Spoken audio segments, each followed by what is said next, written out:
आज हम लोग नॉर्मल फॉर्म पढ़ेंगे। सबसे पहले जानते हैं कि नॉर्मल फॉर्म का क्या रीज़न होता है। रीज़न होता है कि या तो अगर आपके पास एक कॉम्प्लेक्स सी टेबल दे रखी है तो उसको स्मॉलर रिलेटेड टेबल में तोड़ना। तो ये क्या होता है, ये एक काम होता है नॉर्मल फॉर्म का। ठीक है, अब बात करते हैं कि सेकंड काम होता है कि define relationship between them. Yes, अगर आप एक कॉम्प्लेक्स टेबल को छोटे छोटे टेबल में बांट रहे हो तो उस टेबल के बीच में कुछ रिलेशनशिप भी होना चाहिए। So that is why it is written here define relationship between them. So this is the task of normalization. Normalization का ये भी काम होता है कि अगर कॉम्प्लेक्स टेबल है, बहुत ज़्यादा रिडंडेंसी है, तो उसे रिड्यूस करने में हेल्प करेगा ये। ठीक है, आगे हम लोग एग्जाम्पल देखेंगे जिसकी हेल्प से आप ये सारी चीज़ें समझ सकते हो। अब आता है types of normal forms. Normal forms बहुत अलग अलग टाइप के होते हैं, जैसे कि 1NF, 2NF, 3NF, BCNF, 4NF and 5NF। ये 6 तरह के नॉर्मल फॉर्म्स होते हैं जिसके बारे में यूजुअली हम लोग first N F, second N F, third N F और BCNF के बारे में ज़्यादा पढ़ते हैं। ये फोर्थ और फिफ्थ, हाँ, इसके बारे में आपको थोड़ा पता होना चाहिए, बट ज़्यादा पता होने की ज़रूरत नहीं है। ठीक है, अब हम लोग इसे देखते हैं, इस चार्ट को देखो। सो फर्स्ट एनएफ में अगर कोई चीज़ है, सी यहाँ पर फर्स्ट एनएफ में है, देन अगर वो चीज़ सेकेंड एनएफ में होगी तो उस सेकेंड एनएफ में होने के लिए उसे फर्स्ट एनएफ में होना पड़ेगा उस टेबल को। और अगर कोई टेबल थर्ड एनएफ में है तो उससे वो ऑटोमेटिकली सेकेंड एनएफ और फर्स्ट एनएफ में होगा। उसी तरह से अगर वो BCNF में है तो थर्ड में ऑलरेडी होगा, वैसे ही वो फोर्थ एनएफ में है तो BCNF में ऑलरेडी होगा, और अगर वो फिफ्थ में है तो फोर्थ में ऑलरेडी होगा। इस तरह से आप देख सकते हो, ये पूरा सर्कल है जिसके हिसाब से आप एक चार्ट की तरह समझ सकते हो कि कौन किसके अंदर कंटेन करता है। जैसे अगर आपसे पूछेगा कि सेकेंड एनएफ चेक करना है, तो सेकेंड एनएफ चेक करने के लिए जो पहली कंडीशन आपको चेक करनी पड़ेगी वो ये है कि क्या वो टेबल फर्स्ट एनएफ में है। देन उसके बाद सरप्लस भी और कंडीशंस होती है, बट उसे छोड़ देते हैं। सिंपली सबसे पहला रूल होता है कि अगर सेकेंड एनएफ में कोई टेबल है तो वो फर्स्ट एनएफ में होनी चाहिए। देन अगर आपको वैसे ही थर्ड एनएफ में चेक करना है तो सबसे पहला रूल होता है that you need to check that it is in second NF और नॉट। सेम फॉर BCNF के लिए भी आपको चेक करना होगा कि वो थर्ड एनएफ में है, ये पहली कंडीशन होगी।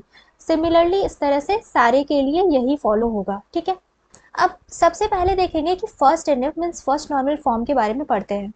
तो इसमें क्या क्या कंडीशन होती है, दो चीज़ें आपको याद रखनी है। ठीक है, तो पहला है data in rows and columns, means tabular form में होना चाहिए। और टेबुलर फॉर्म का क्या मतलब होता है कि रोज में होना चाहिए और कॉलम्स में डेटा होना चाहिए। ठीक है, जैसे कि आप यहाँ पे एग्जाम्पल्स देख सकते हो, ये क्या है, जो डेटा हमारा है वो रोज के फॉर्म में, ये इस तरफ रोज हो गया और ये जितने भी आपको दिख रहे हैं कॉलम्स हो गए, जैसे कि student roll number, student name, course, teacher, ये क्या है, ये कॉलम्स हैं। ठीक है, तो जैसे ये टेबल को देखा जाए तो इस टेबल में रो में भी है और कॉलम्स में भी है, तो ऑफ कोर्स ये टेबल क्या है, फर्स्ट नॉर्मल फॉर्म का पहला कंडीशन को सेटिस्फाई करता है। ठीक है, अब देखते हैं हमारा second condition, column contain individual value. Individual value, you need to see here this one, individual value means हर एक कॉलम में सिर्फ एक वैल्यू होनी चाहिए, एक से ज़्यादा वैल्यू नहीं होनी चाहिए। अगर वो होगा तो वो फर्स्ट नॉर्मल फॉर्म में नहीं होगा। So let's check it out. इस टेबल में देखो, इस टेबल में हमारा जो एस रोल वाला सेक्शन है, इसमें क्या है, एक वैल्यू है, इसमें भी एक वैल्यू, इसमें भी एक वैल्यू। ठीक है, इसमें कोई प्रॉब्लम नहीं है। बट अगर आप देखें स्टूडेंट नेम वाले सेक्शन में, तो इसमें अंकित है, अंकुश है, नेहा है, ये भी सिंगुलर वैल्यूज हैं, तो इसमें कोई इशू नहीं है। बट आप देखो ये कोर्स वाला सेक्शन और टीचर वाला सेक्शन, कोर्स वाले सेक्शन में एक कोर्स में दो दो कोर्सेज दे रखी हैं, यहाँ भी दो कोर्सेज है, यहाँ भी दो कोर्सेज है।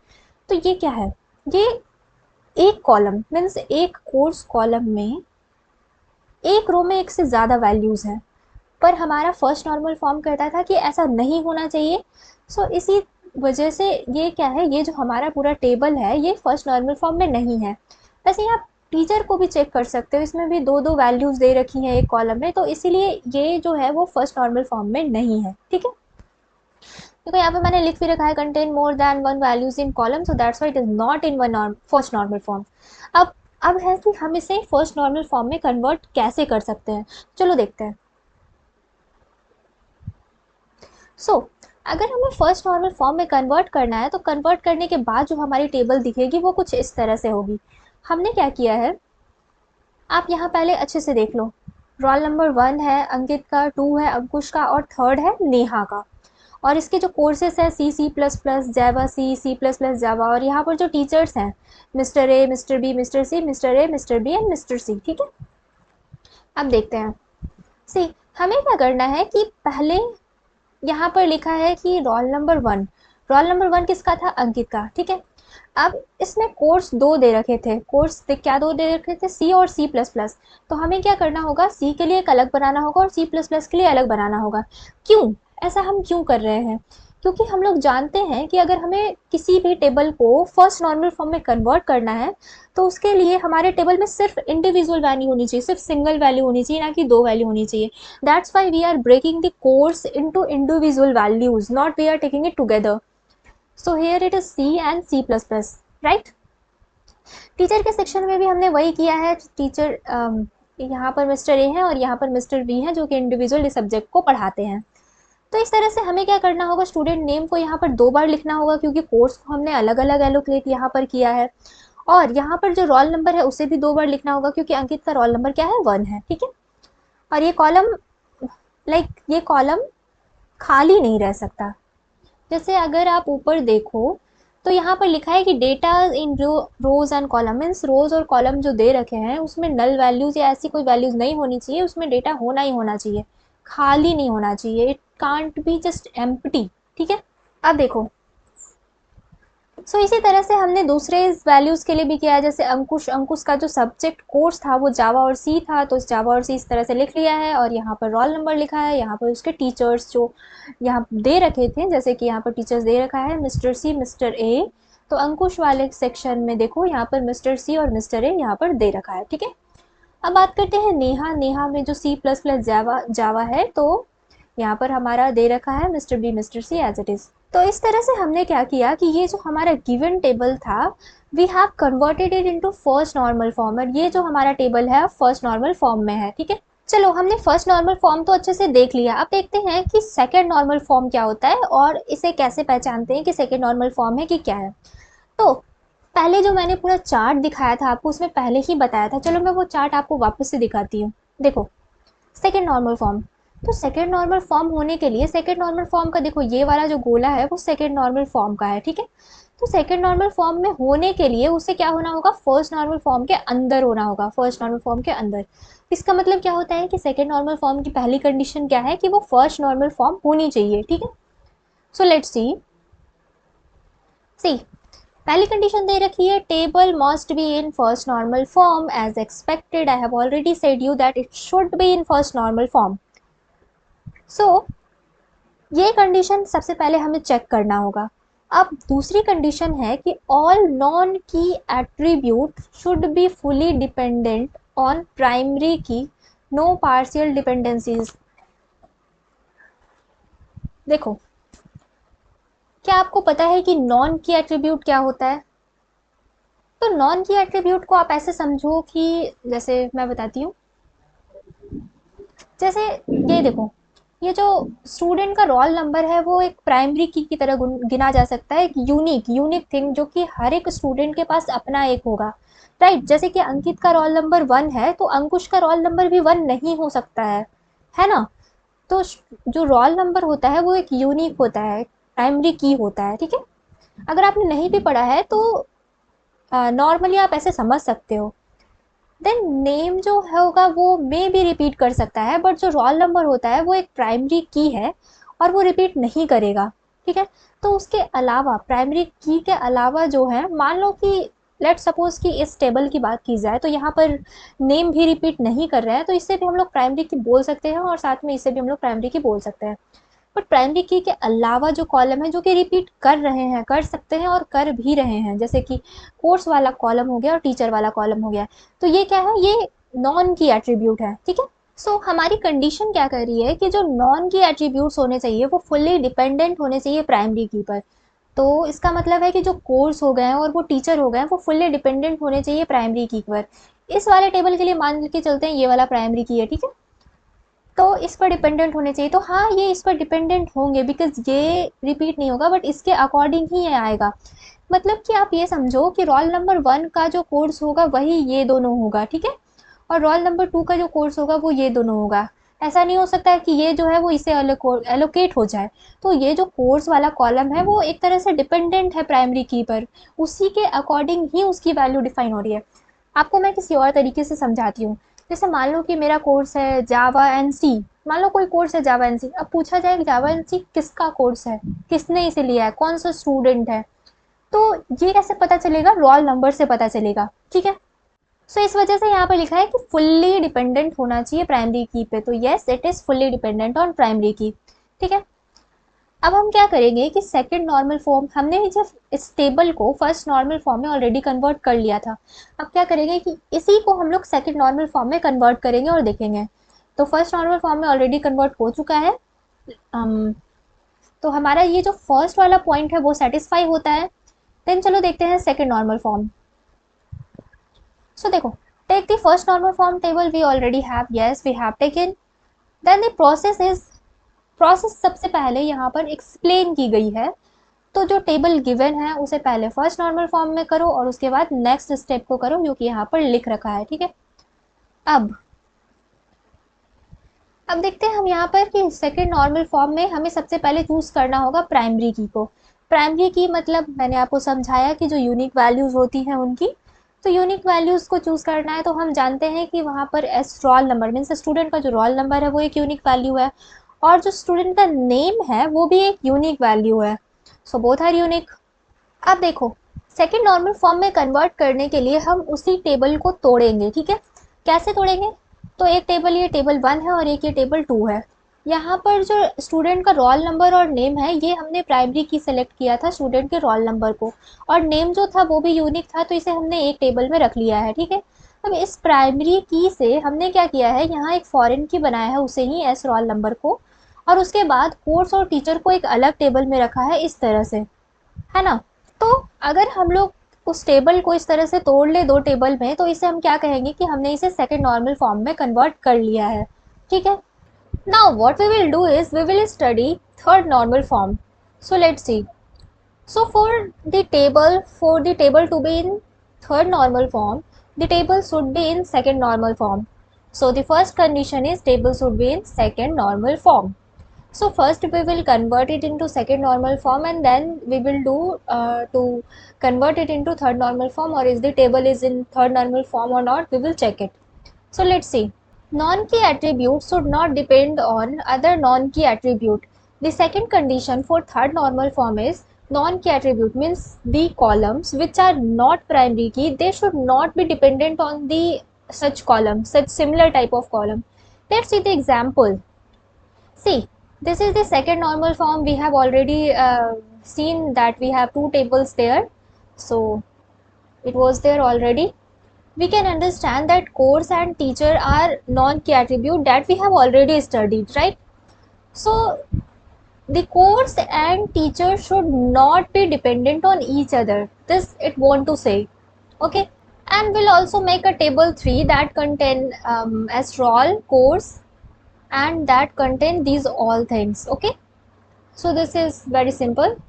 The next one is boys code normal form means BCNF. This is also famous. So for the table should be in BCNF, उसके लिए उस टेबल को थर्ड एनएफ में होना चाहिए, तो क्या होगा, ये थर्ड एनएफ होना चाहिए। अब जो दूसरी कंडीशन आती है वो हम पढ़ते हैं यहाँ, if table contain more than one composite की attribute and should be possible that one attribute of the both composite की आर मैच्ड। यहाँ पढ़ के नहीं समझ आया होगा तो चलो हम लोग इसे एग्जाम्पल के थ्रू देखते हैं। सो देखो, अब हमारा जो टेबल है वो चेंज होता है। ये हमारा टेबल है, यहाँ पर ई कोड दे रखा है, नेम दे रखा है, पी कोड दे रखा है और आर्स दे रखा है, ठीक है। तो ई कोड मीन्स आइडेंटिटी कार्ड, आप समझ सकते हो। पी कोड 1 है, उसका नाम रवि है, और उसका पी कोड जो है वो P2 है, और साथ में वो कितने घंटे पढ़ता है मान लो, तो वो 48 आवर पढ़ता है। वैसे ही E2 है, रवि है, उसका पी कोड P5 है और वो 100 आवर्स पढ़ता है उसके बाद। ऐसा कुछ कुछ आप समझ लो, ये एक टेबल गिवन है, ठीक है। अब कंपोजिट की क्या होता है कि मिक्सचर ऑफ कीज होती है, और वैसे कीज जो कि यूनिक होनी चाहिए उसका मिक्सचर होना चाहिए, ठीक है। मीन्स अगर उसे मिला दिया जाए तो वो एक यूनिक वैल्यू बनेगी। जैसे अगर हम लोग सिर्फ पी कोड को लेते हैं तो पी कोड तो यूनिक वैल्यू है नहीं, यहाँ भी P2 है, यहाँ भी P2 है, नहीं है यूनिक, है ना। बट अगर आप देखो, अगर पी कोड को ई कोड के साथ लिया जाए तो वो एक यूनिक वैल्यू फॉर्म करेगा। लाइक यहाँ पे P2 E1 है तो E1 P2 बनेगा, है ना। एक एक क्या वैल्यू बनेगी मैं आपको बताती हूँ। जैसे मान लो एक वैल्यू बनेगी E1 P2, है ना। अब देखो, अब वही यहाँ पर ये वाला P2 को अगर लेते हैं तो क्या बनेगा, E4 P2। तो हुआ ना दोनों यूनिक, दोनों सिमिलर तो अब नहीं है। तो एक कंपोजिट की क्या हुआ कि यहाँ पर की का मिक्सचर कर रहे हैं, है ना, दो की का मिक्सचर कर रहे हैं, साथ ही में दोनों जो की है वो यूनिक है, यूनिक है। सो इसी तरह से हम लोग कंपोजिट की बनाएंगे। सो लेट्स सी, देखो कंपोजिट की मिक्सचर ऑफ की प्लस शुड बी यूनिक हमने ऑलरेडी देखा। तो हमने जो कंपोजिट की यहाँ पर बनाया है वो दो है, ठीक है। एक तो हमने बनाया है ई कोड और पी कोड को मिला के, जो मैंने आपको एग्जाम्पल में बताया, और एक हमने बनाया है नेम प्लस पी कोड को मिला के। मीन्स क्या किया है हमने, ये वाला कॉलम और ये वाले कॉलम को प्लस करके कंपोजिट की दूसरा वाला बनाया है, ठीक है। सो आप देखो, इन दोनों कंपोजिट की में क्या मैच हो रहा है, यहाँ पर पी कोड जो है वो दोनों में आ रहा है। In both composite key P code is matched, yes we have such things. और अब आप क्या देखो, यहाँ पर जो डेफिनेशन थी, if table contain more than one composite key, yes or table is containing more than one composite key, क्योंकि हमारे पास दो कंपोजिट की है, E code plus P code और नेम प्लस पी कोड, दो कंपोजिट की है ना, more than one है। and should be possible that one attribute of the both composite key are matched, yes we have that thing here। क्या है इसमें कि दोनों कंपोजिट की का जो एक है वो मैच कर रहा है, दोनों में सिमिलर है, ठीक है। अब देखते हैं कि हम इसे कैसे करेंगे। इसे हम लोग डिवाइड करेंगे दो टेबल में, एम्प्लॉय और प्रोजेक्ट। लाइक ये जो ई कोड दे रखा था ये एम्प्लॉय कोड दे रखा था, और ये जो पी कोड दे रखा था ये प्रोजेक्ट कोड दे रखा था, और उस प्रोजेक्ट पे वो इंसान कितने आवर्स देता है वो यहाँ पर गिवन था, ठीक है। अब देखो, एक तरफ जब हम लोग दो टेबल बना रहे हैं तो एक टेबल में क्या रख रहे हैं, वैसे वाली चीज़ों को रख रहे हैं जो कि मैच नहीं कर रहा था, कंपोजिट की में था बट मैच नहीं कर रहा था। तो ऊपर देखो, हमने जो यहाँ पर दो कंपोजिट की बनाया तो इसमें क्या मैच नहीं कर रहा, ई कोड मैच नहीं कर रहा और नेम मैच नहीं कर रहा, ये दोनों अलग है दोनों ही कंपोजिट की में। तो हम लोग जो टेबल बनाएंगे वहाँ इसमें ई कोड रखेंगे और नेम रखेंगे, और जितने भी कॉलम थे उसको एज इट इज तरह से लिख लेंगे, ठीक है। अब देखो, दूसरा जो प्रोजेक्ट टेबल है इसमें जितने भी मैच कर रहे थे वो रखेंगे, और बचे हुए जितनी भी चीज़ें हैं वो रखेंगे, और साथ में यहाँ पर हम लोग एक फॉरेन की रखेंगे जिससे कि हम लोग इस टेबल को इससे कनेक्ट कर सके। यहाँ पे हमने एक प्राइमरी की रखा है और यहाँ पर फॉरेन की रखा है, ठीक है। तो इस तरह से हम इसे बना देंगे। ये जब इस तरह से बनाते हैं तो इसे हम लोग कहते हैं थर्ड नॉर्मल फॉर्म में टेबल को करना, ठीक है। सॉरी सॉरी इसे कहते हैं BCNF में कन्वर्ट करना, ठीक है। अब हम बात करते हैं फोर्थ एनएफ के बारे में। मैंने आपको पहले ही कहा है कि फोर्थ एनएफ और फिफ्थ एनएफ जो होता है इसके बारे में ज़्यादा जानने की ज़रूरत नहीं, बट आपको बस पता होना चाहिए, ठीक है।